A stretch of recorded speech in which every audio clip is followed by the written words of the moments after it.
Ration తీసుకోవడం లేదు, కార్డుదారులు ఏమయ్యారు? సో రేషన్ కార్డులకు సంబంధించిన ఒక వార్త.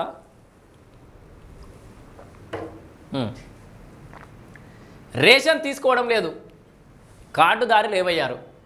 సన్న బియ్యానికి ముందుకు రాని వారు 1,62,773 మంది.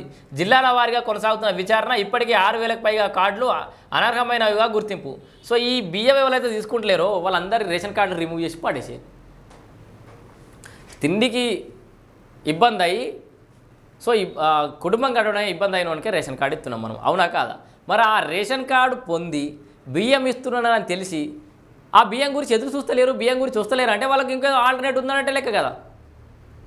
సో ఆ రేషన్ కార్డు తీసేసి కొత్త రేషన్ కార్డులు ఆశిస్తున్న వాళ్ళకి ఇవ్వాలి. ఇప్పటికే 6,000కు పైగా కార్డులు అనర్హమైనవిగా గుర్తింపు. రాష్ట్రంలో అనుమానాస్పద రేషన్ కార్డులపై ప్రభుత్వం దృష్టి సారించింది. కార్డులు లబ్ధిదారుల సంఖ్య మేరకు డీలర్లకు ప్రతి నెల రేషన్ పంపిస్తున్నప్పటికీ చాలామంది తీసుకోవడం లేదు. దీంతో పౌర సరఫరాల శాఖ గడిచిన 6 నెలల నుంచి బియ్యం తీసుకొని వారి లెక్కలు తీయగా ఏకంగా 96,000 కార్డులు తేలినట. 6 నెలల నుంచి బియ్యం తీసుకునే వాళ్ళు 96,000 మంది అట. కథం మస్తు ప్రాబ్లమ్ సాల్వ్. ఆ 96,000 మంది రీప్లేస్ చేసి పడేరు ఇప్పుడు కొత్త రేషన్ కార్డులకు అప్లై చేసుకునే వాళ్ళకి. ఆ 96,000 ఇమ్మీడియట్గా కట్ చేసి పడేయాలి రేషన్ కార్డులు. ఇందులో ఈ నెల 22 వరకు చేపట్టిన విచారణలో 6,000కు పైగా రేషన్ కార్డులు అనర్హమైనవిగా అధికారులు గుర్తించారు. క్షేత్రస్థాయిలో విచారణ జరుగుతుందట. కేంద్ర రాష్ట్ర ప్రభుత్వాలు అందించే అనేక పథకాలకు రేషన్ కార్డు అర్హత కావడంతో భారీగా దరఖాస్తులు వస్తున్నాయి. అదే సమయంలో ఇప్పటికే ఉన్న లబ్ధిదారుల్లో అనేక మంది అనర్హులు ఉన్నారు. రాష్ట్ర వ్యాప్తంగా మే మొదటి వారం నాటికి 90.71 లక్షల రేషన్ కార్డులు ఉన్నాయట. ఇందులో లబ్ధిదారుల సంఖ్య 2.93 కోట్లు. వీరి కోసం ప్రతి నెల 1.90 లక్షల టన్నుల బియ్యాన్ని ప్రభుత్వం డీలర్లకు పంపిస్తోంది. ఉచితంగా సన్న బియ్యం పంపిణీ మొదలయ్యాక వాటిని తీసుకోవడానికి బారులు తీరుతున్నా 1.6 లక్షల మంది మాత్రం ముందుకు రావడం లేదు. సో దీంతో పౌర సరఫరాల శాఖ వారి జాబితా తీసి ఆయా మండలాల్లో తహసీల్దారులతో క్షేత్రస్థాయి విచారణ చేయిస్తోంది. లబ్ధిదారులు సదరు చిరునామాలో ఉన్నారా లేదా మరణించారా అని పరిశీలిస్తున్నారు. మరోవైపు 100 ఏళ్ల వయసు పైబడి చనిపోయిన వారు రేషన్ లబ్ధిదారుల జాబితాలో పెద్ద సంఖ్యలో ఉన్నట్టు తెలుస్తుంది. సో 100 ఏళ్ళు పైబడి అలా చనిపోయిన వాళ్ళు ఇప్పుడు ఇద్దరు వృద్ధులు ఉంటారు, వాళ్ళ పేరు మీద రేషన్ కార్డు ఉంది, చనిపోయారు, 6 నెలలు కాకపోతే 7 నుంచి తీసుకోరు, వాళ్ళకి కూడా మైనస్ చేయడానికి అవకాశం ఉంటుంది. మరోవైపు 100 ఏళ్ళు పైబడి చనిపోయిన వారు రేషన్ కార్డు జాబితాలో పెద్ద సంఖ్యలో ఉన్నట్టు తెలుస్తుంది. మరికొందరికి రెండేసి కార్డులో పేర్లు ఉన్నట్టు సమాచారం. క్షేత్రస్థాయిలో తేలిన సమాచారాన్ని పౌర సరఫరాల శాఖ ప్రధాన కార్యాలయానికి పంపిస్తున్నారు. సో భారీగానే అనర్హులు. సో క్షేత్రస్థాయిలో పరిశీలనలో అనర్హులుగా భారీగానే ఉన్నట్లు స్పష్టమవుతోంది. ఈ నెల 22 వరకు 11.13% కార్డులపై విచారణ పూర్తయింది.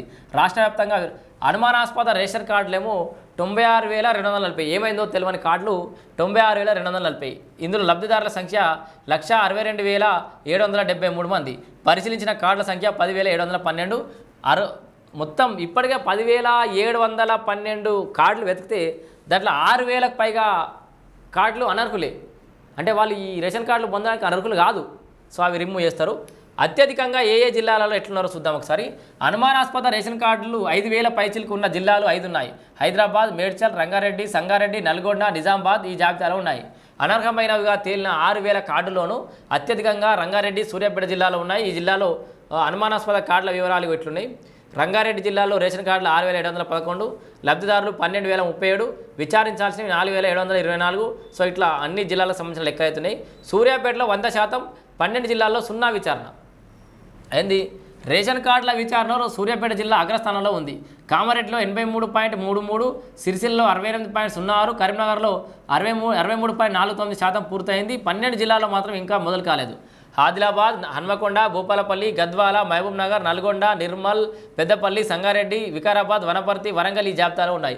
అలాగే ఇప్పటివరకు కామారెడ్డిలో 723, 26, సిద్దిపేటలో 519, ఖమ్మంలో 371, సిరిసిల్లో 360, కరీంనగర్లో 330, యాదాద్రిలో 176, మెదక్లో 106 కార్డులు అనర్హమైనవిగా తేల్చారు. సో ఇవి ఇందాక నేను కింద లిస్టు చదివి అనర్హుల లిస్టు అవి లెక్క. రాష్ట్ర వ్యాప్తంగా విచారణ పూర్తయిన తర్వాత అనర్హుల కార్డులు రద్దు చేసే అవకాశం ఉన్నట్లయితే తెలుస్తుంది. సో ఓవైపు రేషన్ కార్డు లేకుండా చాలామంది ఏడుస్తూ ఉంటే వచ్చి రేషన్ కార్డు వచ్చి బియ్యం తీసుకోకుండా చాలామంది ఉన్నారు. కొంతమంది చనిపోయిన వాళ్ళు ఉండొచ్చు అఫ్కోర్స్. సో మొత్తంగా ఇంకో 1000 సంఖ్యలో రేషన్ కార్డులు రిమూవ్ అయ్యే అవకాశం ఉంది. కొత్త వాళ్ళకి వచ్చే అవకాశం కూడా ఖచ్చితంగా ఉందని చెప్పుకోవచ్చు.